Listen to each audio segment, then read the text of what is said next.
You are getting ready to listen to the voice of Dr. Rhadi Ferguson, 2004 Olympian, four-time national judo champion, Brazilian Jiu-Jitsu black belt, author, speaker, and coach. Hey, what's going on, man? This is Dr. Rhadi Ferguson, 2004 Olympian, four-time national judo champion, Brazilian Jiu-Jitsu black belt, author, speaker, and coach. And it's the year of 2024, and I've had an absolutely fantastic year thus far.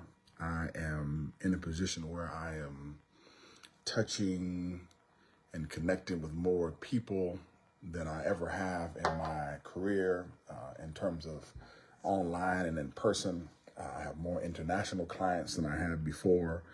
I get more online clients and health and wellness clients, and I'm also teaching at the university level. I'm teaching at Howard University in an online adjunct fashion, and I have about 40 to 60 students per class, and things are going remarkably well. There's never been a day in my life where I've walked into the dojo and a teaching and coaching situation where I did not want to be there, ever. And that still stands to this day. I absolutely love what I do. Here's what I've seen over the years. I have not run any real live studies nor collected any data. Everything that I'm giving you is based upon participatory observation. It's anecdotal at best, but it is my assessment as having worked in the coaching profession and teaching young adults and children for the past, I would say, about 20 years. There seems to be a very present issue and problem with young people. And when I mean young people, I'm thinking people I'll go from the ages of 4 all the way till about 22 or 25, where there's this misunderstanding that all discomfort is categorized as trauma or traumatic, and traumatic experiences or discomfort or suffering is not supposed to happen in their lives, to the point where the discomfort or suffering is something to be avoided. Now, here's the problem. There has been no or zero growth in an environment which is comfortable. I am not talking about abuse. I am not talking about doing things to people to be purposefully mean or to do things to be mean-spirited in nature. I am talking about we as individuals need to create and curate experiences for young people, young children, and young adults where they have to be a little bit uncomfortable in order for growth to happen. Carol Dweck wrote a book called Grit. And in that book, she speaks about that space or place of discomfort where the growth for an individual happens. It happens in that space where you're doing a tough math problem or algebra problem, and you can't figure it out right away, and you're going over it and you're making mistakes, and you're going back and you checked your work and you found out that you had a plus sign where minus sign would be, a minus sign where a plus sign would be, or you didn't follow the exact operation of orders in terms of, please excuse my dear Aunt Sally, we didn't do the parentheses first, or the exponents, or the multiplication, division. You didn't do all those things correctly. You had to go back over and over your work again. And then through that grind and that iterative process, you finally got the answer, or you didn't get the answer, and then you go get some help and then you work through the problem. That is exactly where the growth happens. In this space and place where the tears are manifested, that sometimes is where the true growth happens. And it seems like, and what I found out is that a lot of people don't want their children to suffer, so they remove the suffering from them, not understanding that when they remove the suffering, they remove the growth. And if you don't have the suffering, then you don't have the growth. And my plea to many parents right now and to young adults is don't remove the suffering or the discomfort from your life, nor should you try to find workarounds to make things easier. As a people, we've done this, and it's been to our own detriment. There's benefits in using a microwave. There's extreme benefits in using a dishwasher. There's an extreme amount of benefits of having a remote control in order to control the television. There's also great benefit in removing the remote control from your life for a period of time and walking over to the television and turning it manually. There's also extreme benefit to not using the microwave for a month and then learning how to cook your food. There's also extreme benefit for stop using the dishwasher for a period of time and to wash your dishes manually. People say, why? Well, it's because injecting a small amount of discomfort in your life during the day will provide you with some growth. We call it DSTED. Do something that sucks every day. Or we also call it EDD, we have certain things we call EDDs. That means every damn day. Like every damn day I'm going to do this. For me, it's exercise. I have an EDD of exercise. Right now, my DSTED is cold plunge. I got to do cold plunge every day, 3 to 5 minutes. I bought an ice machine. So I have the ice machine and I do the cold plunge. I will tell you right now, I abhor, detest, I don't use the H word. I abhor, detest, dislike, and do not want to do the cold plunge every day. I'm hollering, cussing, and screaming doing those 3 to 5 minutes because I do not like it.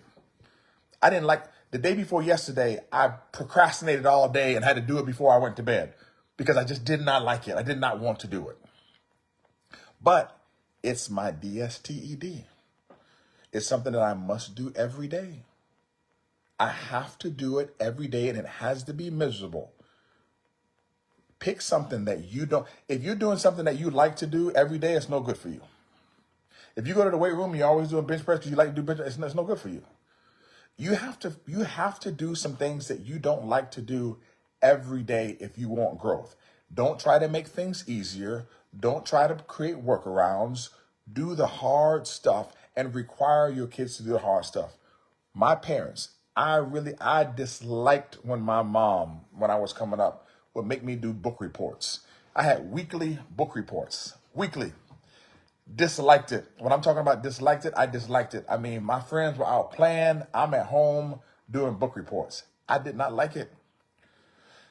I understand it right now. I understand why she did it. My children did not like when I had them in their early years doing IXL every day. They didn't like it. But it's something that has to be done. My children, for most of their lives, I would almost say for their whole lives they know me, they've worked out in the morning for most of their lives. Maybe missing, I would say altogether in their whole life, they probably missed 6 months of workout in total since they've been living. And those are because we have just rest days, we're relaxing, or there's some weekends where we don't work out. My kids work out almost every morning or every day. It's just something that we do. And it's miserable, and they didn't like it, and I didn't care that they didn't like it. I think some of you parents really, and I'm purposely not using any bad language because I need for some of you all to pass this message on, that people need to hear it, is that I think you guys purposely remove stuff from your kids because you don't want them to be uncomfortable. Whereas as a parent, you need to purposely put things in place which are uncomfortable. 100%. Otherwise, your kids are not going to grow. And I will tell you this. You need to take the time to look at the children in China, to look at the children in the Ukraine, to look at the children in Russia, to look at the children in Mongolia, to look at the children in Ethiopia, to look at the children in South Africa, to look at the children. You need to look at the children in other places around the world and understand that these kids are doing way more in certain respects than your children are doing. And it's shameful. And let me say this. I am going to say this, and I'm going to say this out loud. If your kid is on the trajectory, okay? Now, my daughter is heavy, okay? But my daughter is also muscular, and my daughter is super, super, super strong. When I mean super strong, my daughter is she has the strength of a grown man. And I've seen her fight with grown men, and the grown men will tell you this, okay? She is strong, 100%. I am talking about those parents if your child is on the trajectory of being morbidly obese,